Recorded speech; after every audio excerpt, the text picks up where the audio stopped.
Penggunaan aplikasi MyH2O QSTEM. Okey, untuk memulakan aplikasi, tap button Start. Okey, paparan menu utama akan dipaparkan. Yang menu utama mengandungi button kejadian alam, asal-usul kehidupan air, angin dan pembuktian air dan angin menurut Al-Quran. Okey, tap button kejadian alam, asal-usul kehidupan untuk melihat video pembelajaran mengenai asal-usul kejadian air. Asal-usul kehidupan air.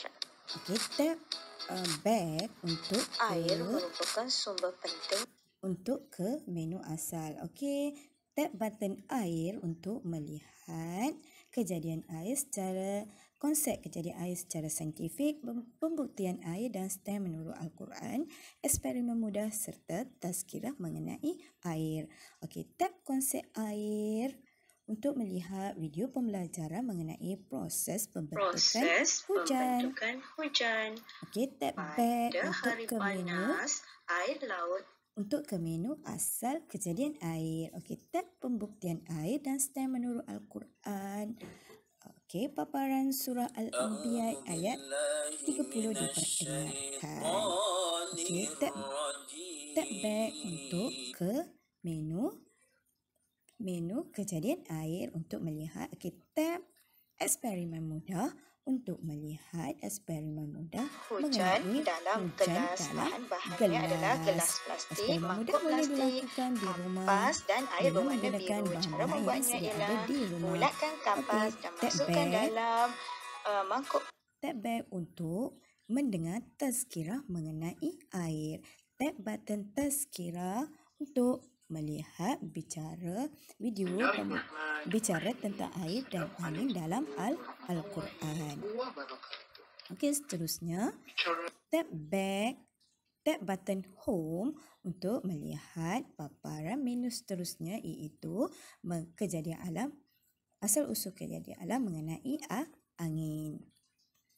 Okey, tap button angin untuk melihat konsep STEM mengenai angin sebagai pembawa air.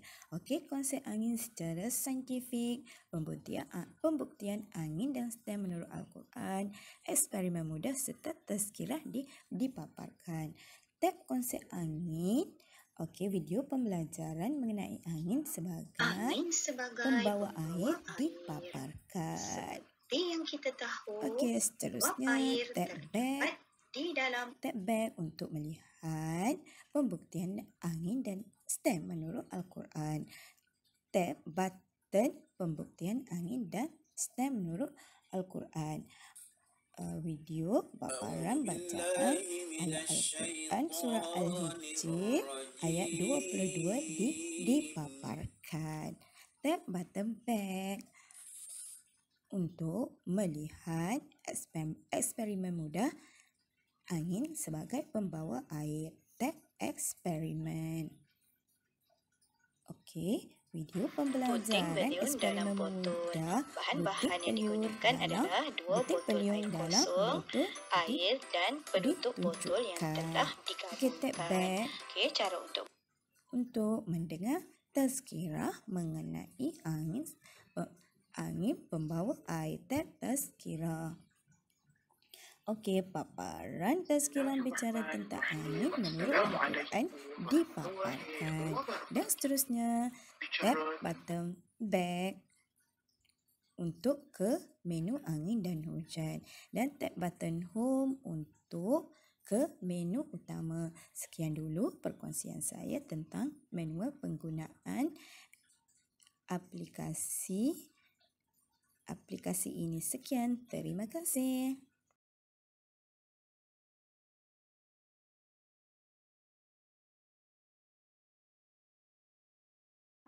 Assalamualaikum warahmatullahi wabarakatuh. Saya Puan Haziah dari Sekolah Sultan Adam Shah Putrajaya ingin membuat sedikit ulasan tentang apps MyH2O QSTEM. Saya berpendapat apps ini amat berguna kepada anak-anak yang di sekolah rendah dan di menengah atas. Anak-anak form 1, form 2 tu, bila mereka melihat apps ini, banyak ilmu yang mereka dapat. Dan apps ini juga dia adalah merentas kurikulum, di mana bukan saja belajar sains, membuat eksperimen ringkas, tapi juga mereka boleh tahu tentang ayat-ayat Quran, bagaimana nak baca, bagaimana tajwidnya dan taranumnya. Jadi secara tak langsung banyak ilmu yang mereka dapat, bukan sahaja ilmu sains. Dan diharap dengan apps ini, ianya mendapat menarik minat anak-anak untuk belajar sains dan mengintegrasikannya di dalam mata pelajaran yang lain. Itu sahaja. Sekian, terima kasih.